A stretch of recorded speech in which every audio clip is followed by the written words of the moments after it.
प्रणाम दोस्तों। बात जब ईमानदारी, स्वाभिमान और सरलता की हो रही हो और हमारे देश के पूर्व प्रधानमंत्री आदरणीय श्री लाल बहादुर शास्त्री जी का नाम नहीं है, ऐसा हो ही नहीं सकता। आप सब जानते हैं कि 1965 में जब भारत और पाकिस्तान का युद्ध हुआ था तो उसके बाद हमारे देश में सूखा पड़ गया था। सूखे की स्थिति से निपटने के लिए आदरणीय श्री लाल बहादुर शास्त्री जी ने सबसे पहले अपने परिवार वालों को कहा कि क्यों न हम एक दिन का उपवास रखते हैं। और जब परिवार वालों ने एक दिन का उपवास रखा और उन्होंने भी एक दिन का उपवास रखा, उसके बाद उन्होंने देश की जनता से आह्वान किया कि हम सबको इस स्थिति से निपटने के लिए एक दिन का उपवास रखना चाहिए। और देश की जनता ने भी लाल बहादुर शास्त्री जी का सम्मान करते हुए पूरे देश ने एक दिन का उपवास रखा था। और तभी लाल बहादुर शास्त्री जी ने हमारे देश के लिए ये नारा दिया था, जय जवान जय किसान, जिससे जवानों और किसानों में एक नई तरंग या नई ऊर्जा का संचार हुआ था। तो आज हम इस वीडियो में उन्हीं के जीवन का एक किस्सा शेयर करना चाहेंगे जिसमें उन्होंने ईमानदारी की मिसाल पेश की थी। तो आइए वीडियो शुरू करते हैं। यदि वीडियो पसंद आए तो लाइक जरूर कीजिएगा और अपने दोस्तों तक जरूर पहुंचाइएगा। एक बार लाल बहादुर शास्त्री जब प्रधानमंत्री थे तो एक फैक्ट्री के दौरे पर गए। फैक्ट्री कपड़ों की थी। वहाँ पर क्योंकि आपको पता है जब प्रधानमंत्री चलता है तो उसके साथ में प्रोटोकॉल के हिसाब से कई सारे अधिकारी भी रहते हैं। तो फैक्ट्री का जो मालिक था वो भी लाल बहादुर शास्त्री जी के साथ था, क्योंकि उनके लिए बहुत ही गौरव की बात थी कि देश का प्रधानमंत्री मेरी फैक्ट्री में आया है, इसलिए वो भी साथ साथ में थे।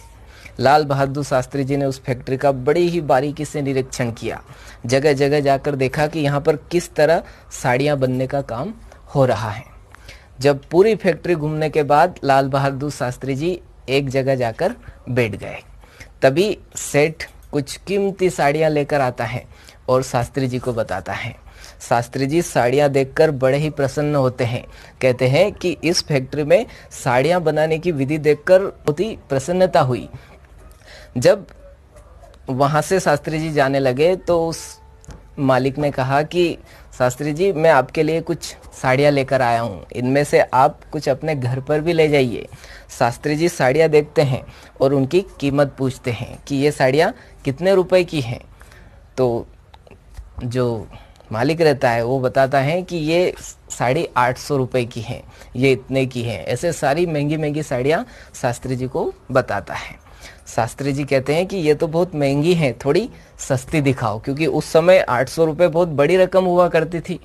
तो फिर वो जो मालिक रहता है वो साड़ियाँ थोड़ी सस्ती लेकर आता है। सस्ती साड़ियाँ भी 400 रुपये के आसपास की होती हैं। शास्त्री जी कहते हैं कि मुझे साड़ियाँ खरीदना थोड़ा कठिन लग रहा है, कुछ और सस्ती साड़ियाँ दिखाओ। तो जो फैक्ट्री का मालिक रहता है वो कहता है कि आप कीमत क्यों पता कर रहे हैं, मैं आपसे पैसे थोड़ी ले सकता, आप देश के प्रधानमंत्री हैं और हमारे अतिथि हैं, इसलिए आपको ये साड़ियाँ मैं भेंट स्वरूप दे रहा हूँ।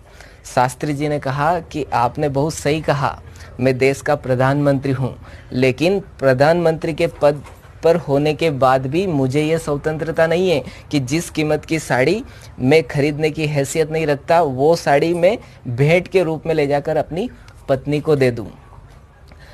तो फिर शास्त्री जी ने कुछ सस्ती साड़ियाँ मंगाई और उनमें से भी कुछ एक दो साड़ी चुनकर अपनी पत्नी के लिए ले गए और उनके पैसे भी दिए।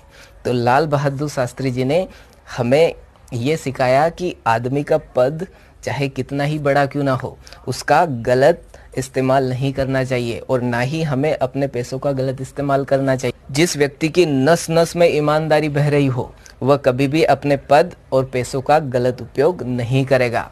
तो आशा करता हूँ ये वीडियो आप सबको पसंद आया होगा। यदि वीडियो पसंद आया है तो लाइक ज़रूर कीजिएगा और अपने दोस्तों तक ज़रूर पहुँचाइए। आप सबका कीमती समय देकर वीडियो देखने के लिए बहुत बहुत धन्यवाद।